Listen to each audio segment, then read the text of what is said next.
Hello, my friends, Evolutionary Energy Arts family. Thank you guys for joining us. So, the Gayatri mantra. This is the oldest mantra. It comes out of the Rig Veda. And, the line of thought, if we listen to Western scholars, is this is probably about 3,600 years old. However, if we look at Vedic sources and Hindu scholars, this may be as much as around 8,000 or 9,000 years old, perhaps even older. So it could be the oldest mantra, one of the oldest religious texts that we have anywhere. And it's a very powerful mantra, and we could say that from experience. Can't we, Cindy? Indeed, it is my favorite mantra, and this mantra really, really lifts my brain up into my higher self, and I just love it. It's got a beauty all unto its own. And I was going to share with you at the end about a great source. So this is Deva Premal and her husband Miten. And right now they actually have been doing a global Gayatri mantra meditation, and they had over 150,000 people join them yesterday.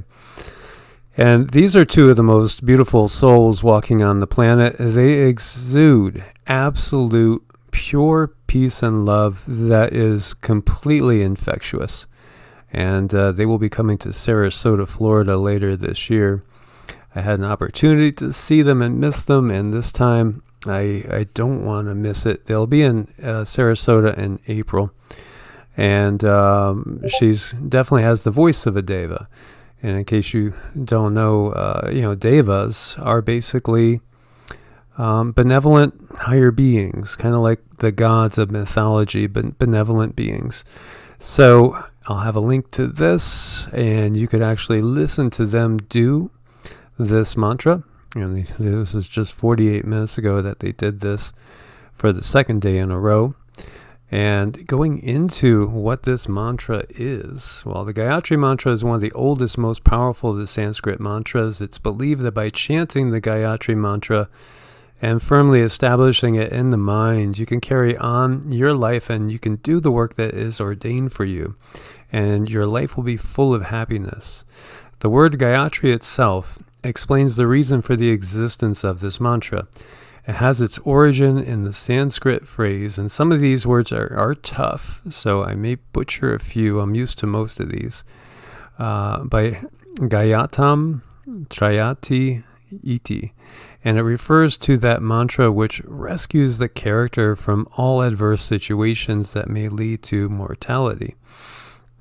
The goddess Gayatri is also called Vedamata, or Mother of the Vedas, the Rig, Yajur, Sam, and Atharva Vedas. There's 4 Vedas because it is the very basis of the Vedas. It is the basis, the reality behind the experienced and the cognitive universe.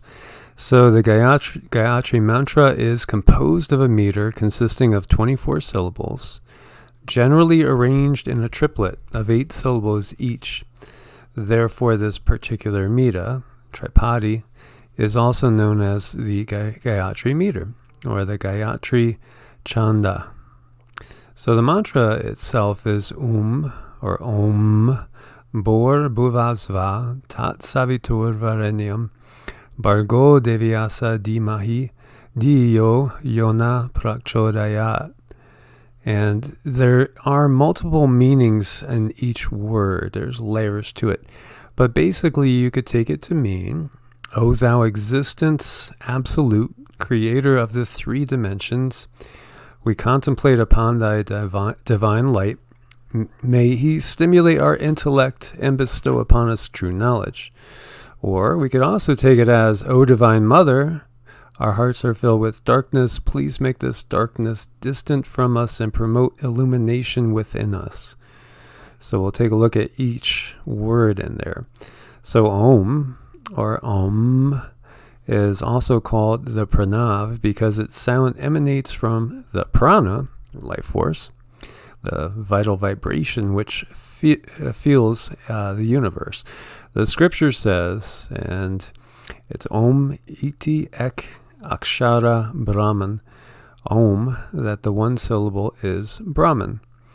And Brahman is the creator of the material universe. So when we think of the three gods in Hinduism, you have the three main gods, basically the first trinity. You have Brahma, the creator, and you have Vishnu, the preserver, and Shiva, the destroyer. And so when you pronounce Om, you see here, the A sound emerges from the throat, originating in the region of the navel. The U rolls over the tongue. The M ends on the lips. A is waking, U is dreaming, M is sleeping. It's the sum and substance of all the words that can emanate from the human throat. It is the primordial, fundamental sound, symbolic of the universal absolute. And so you have the Vaiharitis, Bu, Bhuva, and Sva. The above three words of the Gayatri, which literally mean past, present, and future, are called the Vaiharitis. Vairiti is that which gives knowledge of the entire cosmos, or Hariti.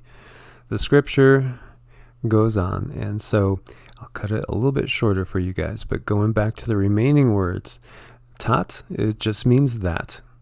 Savitur means divine sun, ultimate light of wisdom, not to be confused with the ordinary sun. So we could view this as the ultimate source.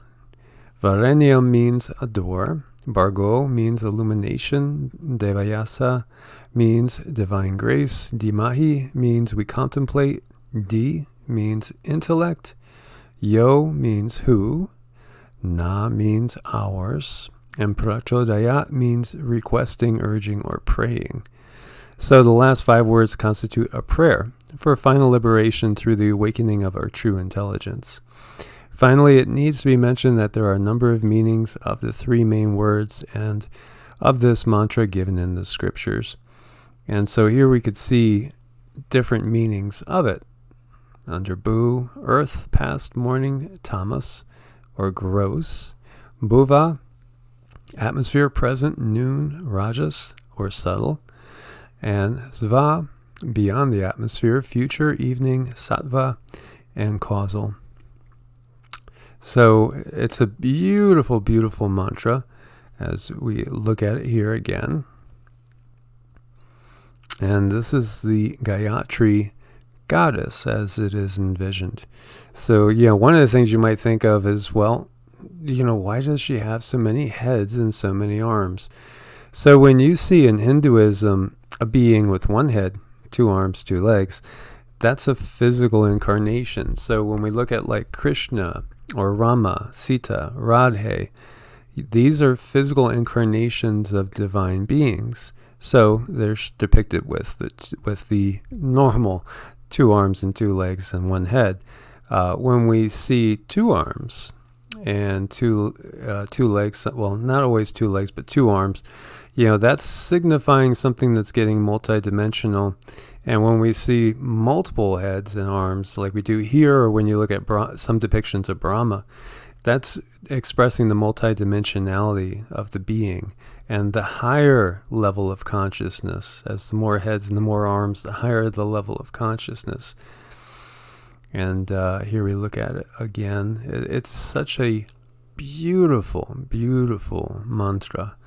Om Bur Bhuvasva Tat Savitur Varenyam Bargo Devyasa Dimahi Diyo Yona Prachodayat.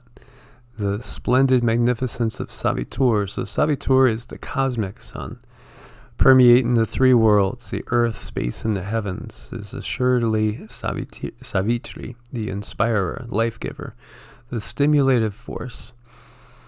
May we meditate on the life-giving divinity. Savitri assuredly is God, and therefore meditate on the splendor. May He illuminate our intelligence. May He Himself breathe into us. And so we're looking way beyond, and it's not like worshiping, per se, something like one of the Anunnaki, or any being that was necessarily here physically on Earth. This is worshiping the essence. And when we look at Shiva and Shakti, what we're seeing really is Shiva is that potentiality for life. Shiva is, literally means that which is not, because it hasn't taken form yet. And when we look at Shakti, that is form in the material universe. So that's the mother goddess of this existence. And united, they are the life-giving force and that which drives all of the existence that we have in this world. And there's a couple other takes, so I'll give you guys the links to these other ones. It is most definitely one of the most blessed mantras that we can do. It elevates our consciousness so high it could change your mood in a matter of moments. And this is out of Yoga Journal on why to do it and the history and the meaning. So it's a beautiful, beautiful thing. And as we say, Gayatri is the mother of all scriptures. And there has been a very concerted effort in the West to not let us know how ancient this is. And it is very, very ancient. And as we see here, Sri Yugaswar, who was the guru of Parahamsa Yogananda in his holy science, he basically relates the fifth and last Manu, or founder of Indian civilization, to a period that ended around 6700 BCE. So we're talking 8700 years ago. And so there's fragments that we have found recording a tradition of 153 kings in India going back over 6,400 years, back to the date around 6,700 BCE. And because of the wording of it, this and the way it was written, and also the planetary alignments given, this is very ancient, and it is perhaps 3 times as ancient, or even 4 times as ancient as much of or most of, if not all of, the biblical texts. So far, far more ancient. And it inherently has a power to it. The words have a power to it. So saying it in Sanskrit is very, very powerful. Somebody had before made a comment, why are we doing mantras in the original Sanskrit instead of saying it in English? And it's because it has more power, because that language was more powerful and more pure than English. And English, and that's a show unto itself, is in many ways a curse. And we've gone into that, like with spelling, putting a spelling. There's just so many occurrences of this in English. Good morning. Why would you want to wish somebody a good morning? It's been concocted in such a way as to have a lot of, in many cases, negative power to it, where Sanskrit will most definitely lift your consciousness. So as always, my friends, like, share, subscribe. Thank you for your support on Patreon and Ko-Fi. Much blessings of love and peace and happiness to you. Namaste.